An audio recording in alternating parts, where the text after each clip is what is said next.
Olá a todos, eu como sempre sou Vlades para a História e sobre coisas de tiro vocês me encontram novamente aqui no estande de Tiro Nacional de Lagnano para responder a uma pergunta que muitos de vocês tinham.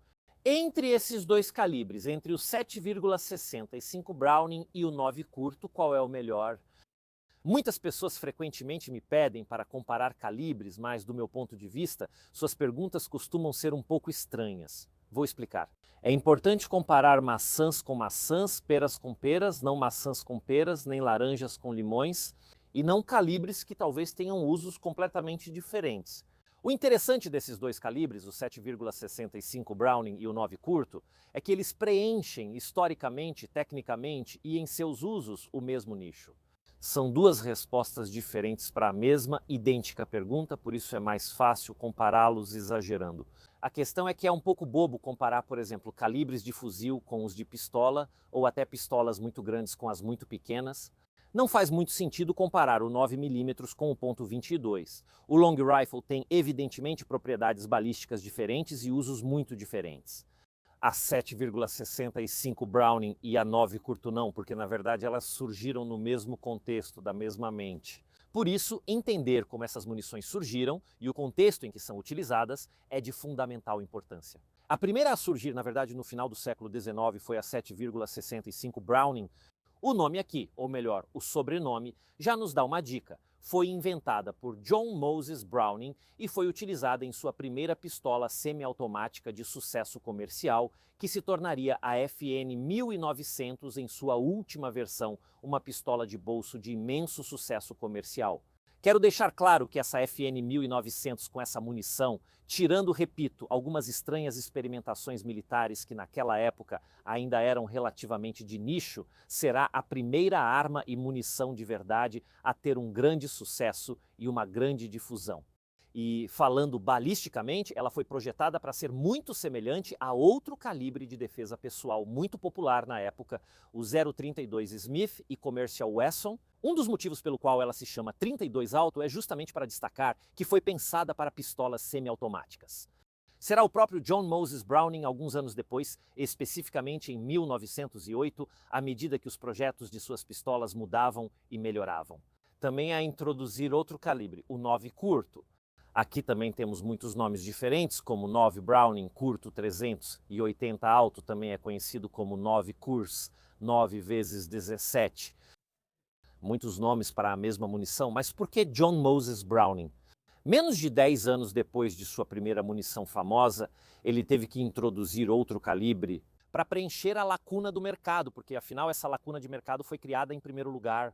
Bem, poderíamos atribuir esse problema, ou melhor, essa resposta da 9 curta graças ao que é percebido não tanto como defeitos, mas de certa forma como algumas faltas da 7,65 Browning. O primeiro problema mecânico da 7,65 Browning é que ela tem um chamado colarinho semi-saliente, é uma munição semi-rimmed. Se por um lado isso apresenta algumas vantagens, como por exemplo, mecanicamente falando, um ajuste mais fácil do chamado espaço de cabeça. Traduzindo, sem entrar em muitos detalhes, é um pouco mais fácil construir as armas de fogo, em particular combinar corretamente o cano com o fechamento do ferrolho. Assim como um colarinho pode, em teoria, ser facilmente utilizado em revólveres específicos, há certa versatilidade em ter esse tipo de colarinho. No entanto, no que diz respeito às armas semiautomáticas, a alimentação delas, especialmente como essa munição é empilhada, nos carregadores é melhor não ter um colarinho saliente. A 9 curto, de fato, não tem o colarinho semi-saliente. É uma munição chamada rimless, que se adapta muito melhor aos carregadores das armas semiautomáticas. E o que é ainda mais importante, ela é cerca de 40% mais potente do que a 7,65. Não quero iniciar um grande debate agora sobre a eficácia da munição, se é melhor um calibre grande, pequeno ou muitos disparos de calibre pequeno. Vamos deixar essa decisão, por assim dizer, para as pessoas que escolhem essas armas. Eu, obviamente, tenho uma opinião, os fãs do canal têm. Nem sempre mais potente é melhor em termos de balística terminal, ou melhor, não é o único fator, mas podemos afirmar de modo geral que sim, Munições mais potentes podem, em geral, estatisticamente, ter um efeito terminal melhor. Seria tolice afirmar o contrário, mas isso está ligado à potência da munição mais do que ao efeito da balística terminal. Existe um problema técnico que diz respeito especificamente às armas de fogo, simplificando bastante a questão. A 7,65 Browning e a 9 curto são ambas munições que nasceram e são principalmente utilizadas em armas chamadas de fechamento simples. O que isso significa? No momento em que uma munição na câmara detona e empurra o projétil para fora, alguma coisa, deve manter o ferrolho da arma fechado, que fecha por trás do cano, para que os gases que empurram a munição saiam por ali e não em direção ao atirador. O que pode ter efeitos bastante catastróficos. Um conceito bastante óbvio se pensarmos bem. Pistolas de certa potência, assim como a grande maioria das armas longas, utilizam travas mecânicas, sistemas de fechamento. Houve muitos, diferentes ao longo da história, aplicados de várias maneiras, pistolas muito famosas como a Beretta Série 90 Glock, a Colt 45. São todas armas que utilizam sistemas de fechamento. As armas que, por outro lado, utilizam uma munição suficientemente fraca, como na verdade são a 7,60 e 5 Browning e a 9 curto, podem não ter esse sistema de fechamento. O que mantém o ferrolho fechado, por assim dizer, aderido ao cartucho durante o ciclo de disparo, é na verdade a sua massa. Simplesmente a munição é suficientemente fraca para que no momento em que a bala sai do cano, o ferrolho ainda esteja se abrindo. Ou melhor, ele começou a se abrir de forma tão segura que ainda não deixa escapar os gases em direção ao atirador, mesmo com munições muito potentes. Isso começa a ser impossível, ou melhor, difícil. Existem armas, por exemplo, até mesmo em 45 ACP que utilizam ferrolhos por inércia, mas são ferrolhos muito pesados e bastante volumosos e incômodos de usar. Para ter a simplicidade mecânica de um ferrolho por inércia, que é muito mais simples, também custa menos. Para fazer isso, para colocar em um pacote menor, em uma pistola menor, quase sempre preciso necessariamente usar uma munição relativamente de baixa potência, como são, repito, a 7,65 e a 9 curta. E se a 7,65, como nesta Beretta 81, é perfeitamente controlável na grande maioria dos projetos? Bem, é possível empurrar essa munição ainda mais, é possível, em armas por inércia, usar uma munição ainda mais potente? Poderíamos dizer que, com a sua primeira versão da munição, a 7,65 Browning jogou um pouco seguro. Era uma munição que com certeza funcionaria. A 9 curto, ao contrário, empurra um pouco mais. A potência da munição que pode ser usada em um sistema de massa, repito, não é nem de longe a munição mais potente que você pode usar em um sistema de massa. Quase tudo depende da massa, justamente do ferrolho. Em teoria, é possível usar munições muito mais potentes.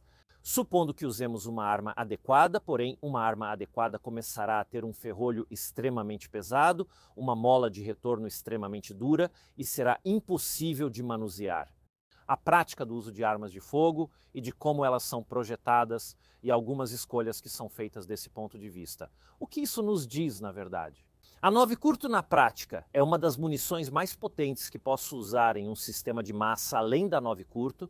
Na verdade, terei que pensar, do ponto de vista da engenharia, em colocar um sistema de travamento na minha arma, mas isso complica mecanicamente a construção e aumenta os custos. Aliás, já a 9 curto agora vamos fazer alguns testes. Por exemplo, muitos atiradores a acusam de ser particularmente nervosa quanto ao recuo em armas desse tipo e ter, por exemplo, molas de recuperação. Então, a mola que resiste à abertura do ferrolho e o faz fechar novamente. Particularmente duras e difíceis de manusear para pessoas que talvez não tenham muitos músculos ou muita prática com armas de fogo. Para esses testes, então, na medida do possível, vamos nos concentrar mais no aspecto da munição e talvez não tanto nas diferenças técnicas entre vários modelos e vários fabricantes de armas de fogo. Eu uso duas pistolas da Beretta extremamente semelhantes. São a Beretta 81 e a Beretta 84. Elas têm algumas diferenças mecânicas, como a 84. Aqui ela tem um cão que, na verdade, não vamos usar hoje, porque não é o foco deste vídeo, exceto pelo calibre diferente. Uma em 9 curto a outra, em 7,65, são praticamente idênticas. O sistema de disparo, o equilíbrio, os mecanismos de mira são os mais parecidos possíveis. justamente porque quero eliminar ao máximo possível as diferenças que podem existir nas armas de fogo.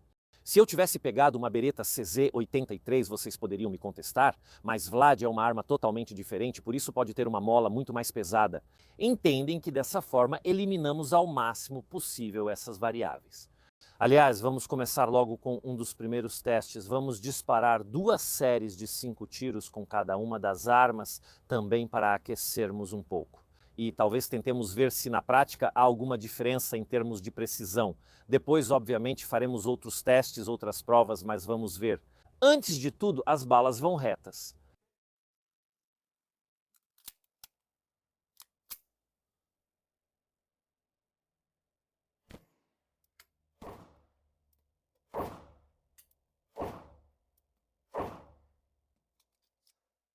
Ok, vamos tentar agora com a nossa 9 curta.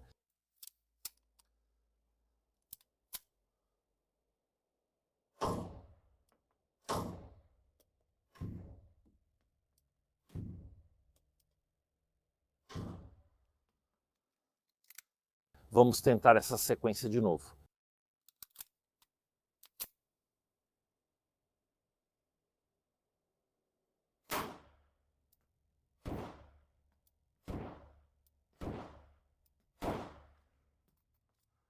Beleza, agora vamos ver a 9 curta, vou me mover um pouco porque o alvo está um pouco mais para lá. Agora vamos comentar sobre eles.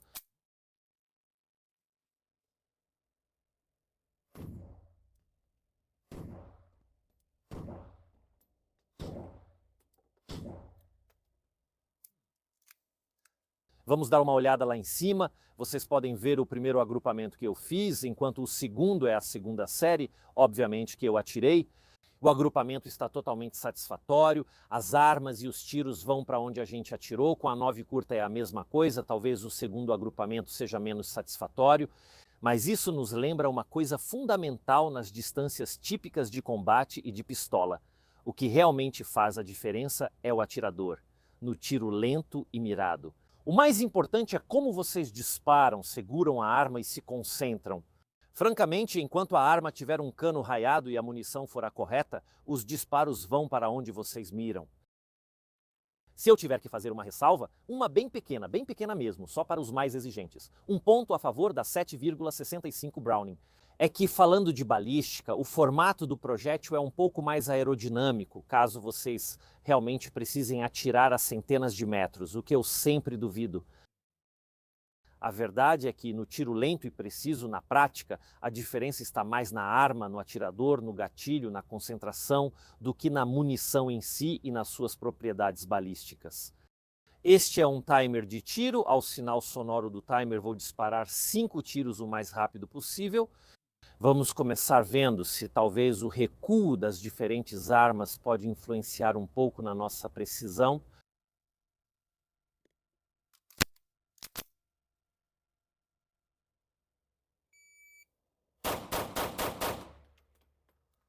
Ok, vamos tentar.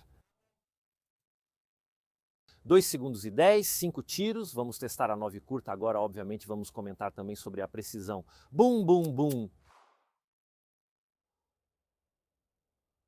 Bum, bum, bum. Vamos dar uma olhada. O tempo é 2,01. Fui até um pouquinho quase imperceptível mais rápido.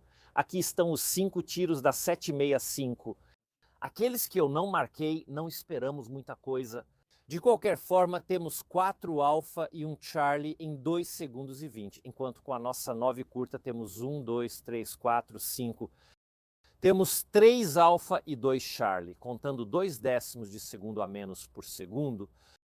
Vamos tentar mais uma vez?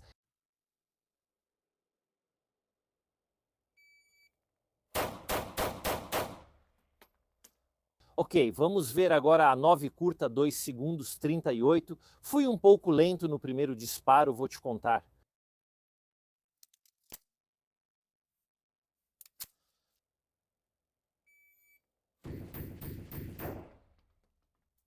Vamos dar uma olhada. 2 e 14. Por algum motivo, estou mais rápido até agora com a 9 curta.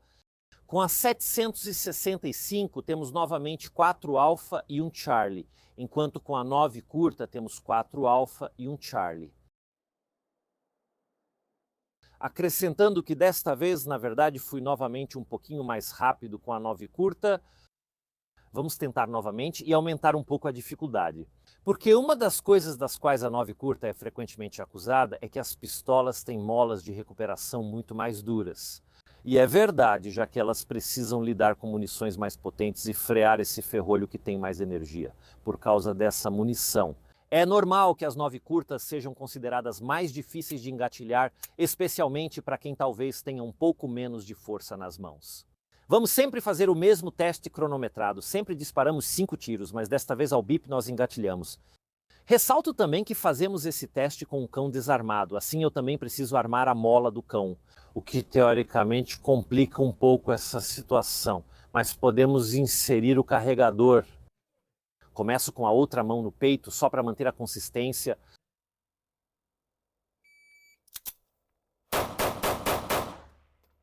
Segurei um pouco errado, poxa vida. Na pressa, vamos tentar com a outra também.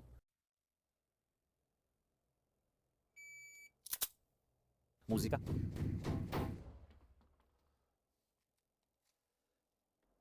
Esqueci de falar os tempos, mas para a 765 foram 3 segundos e 38. Como vocês podem ver, temos 3 alfa, um Charlie e um Delta, enquanto para a 9 curta, fui mais rápido de novo, por algum motivo, 3 segundos e 08 desta vez, então 3 décimos de segundo mais rápido. Temos um alfa, quando está na borda conta como alfa, alfa, alfa, Charlie e Delta, exatamente o mesmo resultado. Aliás, o motivo pelo qual estou perdendo um pouco de precisão, vimos, por exemplo, os primeiros delta. Neste momento eu sei perfeitamente porque ao deslizar não completo perfeitamente a empunhadura. Tem uma coisa interessante a dizer, porém, quando eu disse que faria esse teste, muitas pessoas esperavam, muitas.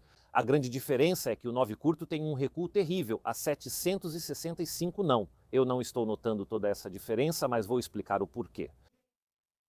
Tenho uma teoria sobre como interpretar esses resultados, que ainda são parciais. O que isso significa?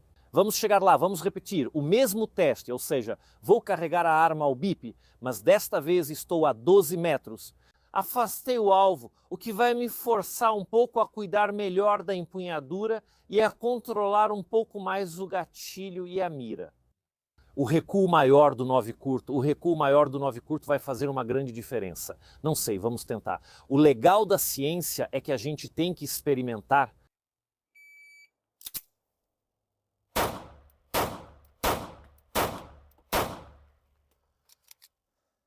Com a 765 fizemos 5 segundos e 40. Vamos preparar o nosso 9 curto, reiniciar o cronômetro e depois, claro, vamos ver os alvos.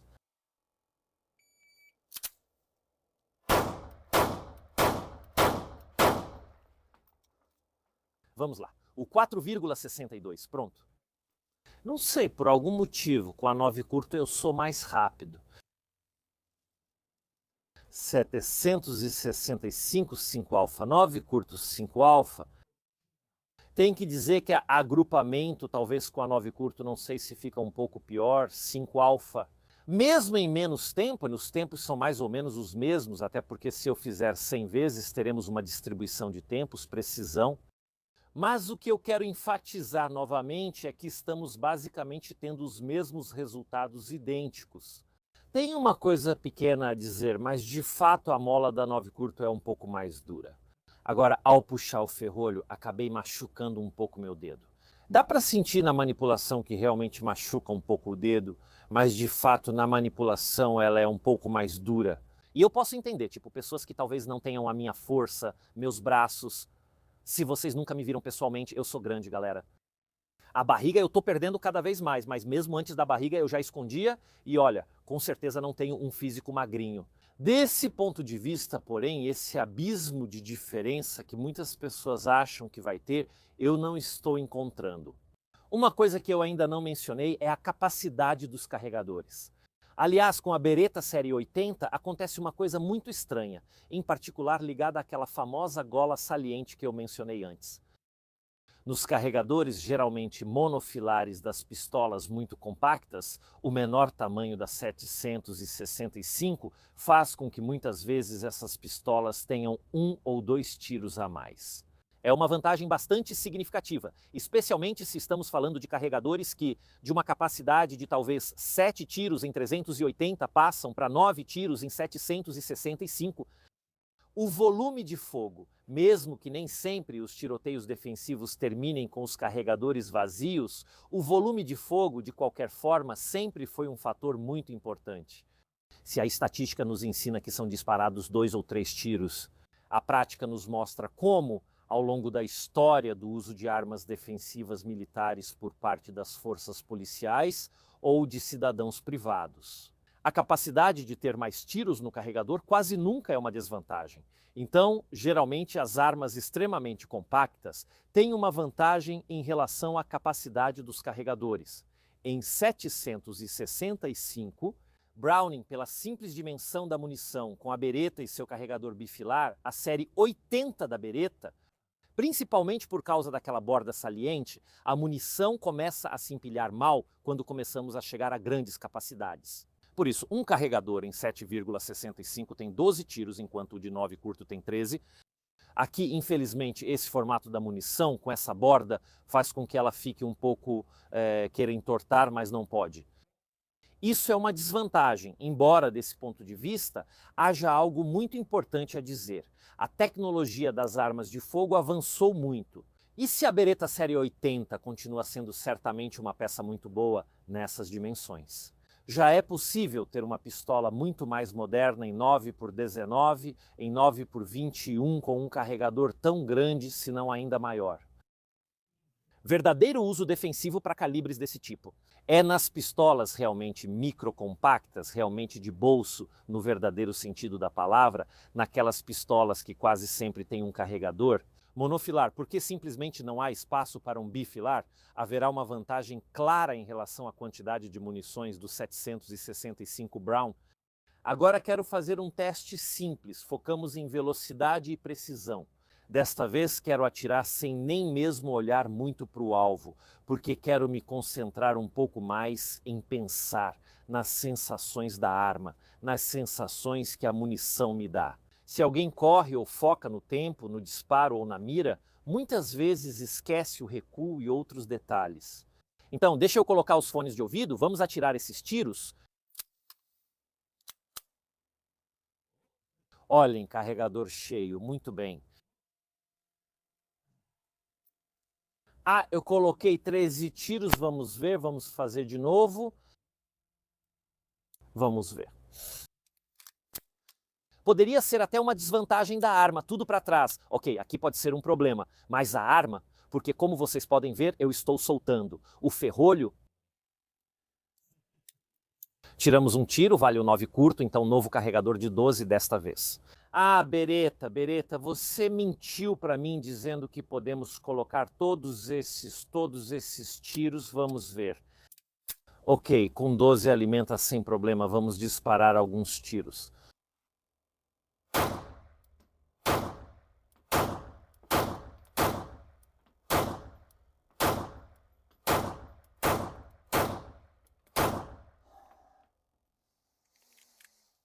A quente logo a 765.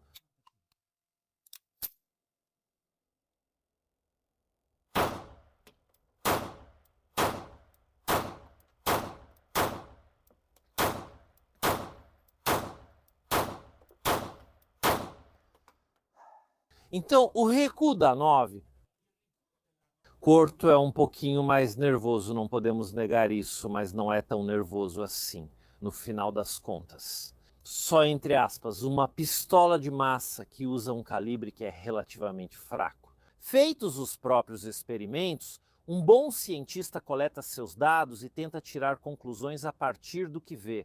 Quais são as conclusões que eu especifico tiro a partir deste teste que fizemos hoje? Tem uma coisa muito importante que precisamos destacar e lembrar enquanto assistimos a este vídeo. Eu não sou um campeão de tiro, tem muita gente que, talvez falando esportivamente, atira muito melhor do que eu, mas eu sou instrutor de tiro. Eu estou nos estandes de tiro todos os dias. Eu não sou exatamente um novato no mundo do tiro. Tenho muito a aprender. Eu tenho muito a aprender pessoalmente e gostaria de ter um pouco mais de tempo para isso. Mas também não sou um novato desse ponto de vista. Além disso, sou uma pessoa fisicamente bastante forte e certas manipulações com armas, talvez onde seja necessário um pouco mais de força, para mim são mais simples. Nas minhas mãos, honestamente, acho que vocês vão chegar à mesma conclusão que eu. Me digam nos comentários. Posso dizer que não há nenhuma diferença, seja segurando uma bereta em 7,65 ou uma 9 curto. Tendencialmente, os resultados são semelhantes, mas agora vamos tentar me tirar da equação, porque nem todos são como eu, como atirador. Quero aqui apresentar para vocês um conceito que eu conheço do inglês como skill floor e skill ceiling, ou seja, o piso da habilidade e o teto da habilidade. Vou fazer uma analogia para explicar o que quero dizer. Todos nós conhecemos nas máquinas o câmbio manual e o automático. Qual é mais fácil de ensinar? Talvez para um iniciante total?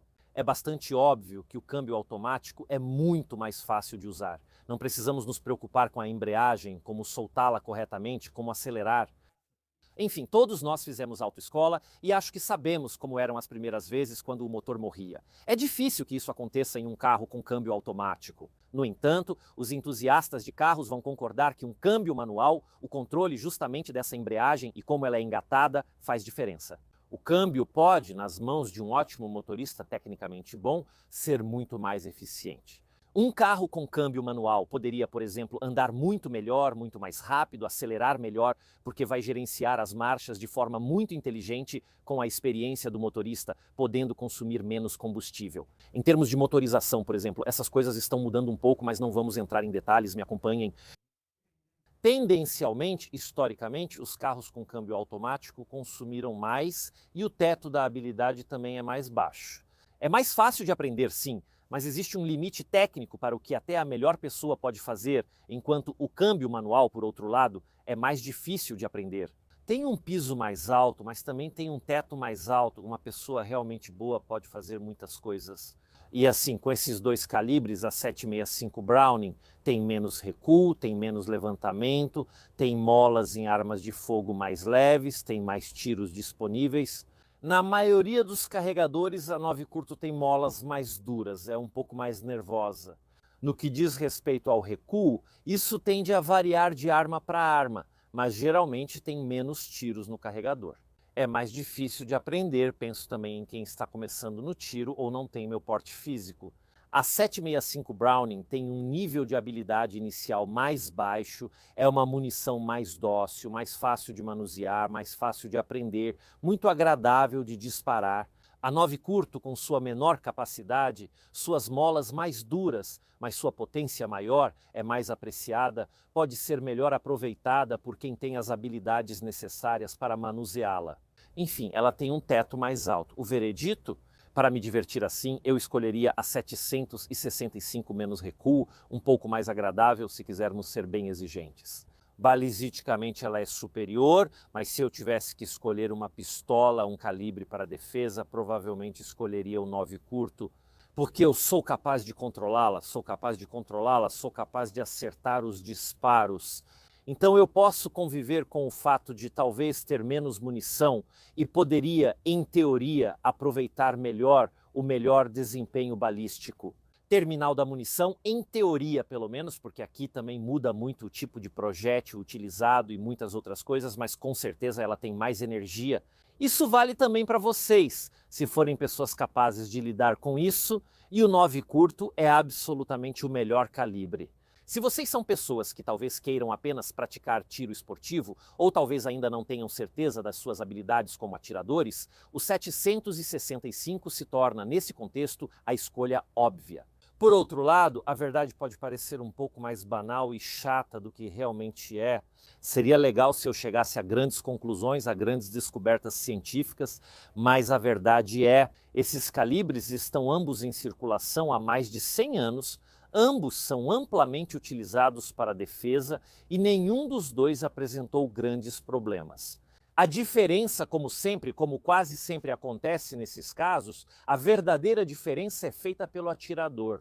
Obrigado a todos por terem assistido, espero que tenham gostado deste vídeo. Agradeço primeiramente ao TSN de Legnano por ter me fornecido as armas e munições aqui. Até porque não tenho uma Beretta 81 ou 84. Enquanto o fato de eles terem duas praticamente idênticas foi muito útil para este teste, então considerem agradecê-los nos comentários. Lembrem-se que aqui no Tirasegno, em Legnano, eu sou instrutor. Então, se vocês quiserem vir atirar e se inscrever aqui com a gente, bater um papo comigo, ou fazer o curso, por exemplo, de manuseio comigo, eu estou aqui. Se quiserem apoiar diretamente o canal, considerem se inscrever, o que vai dar acesso a conteúdos exclusivos e vai me ajudar a conter os custos do canal. Fazer essas coisas não é de graça e não se ganha quase nada com o YouTube falando de armas de fogo. Aviso que em breve chegará o anúncio oficial.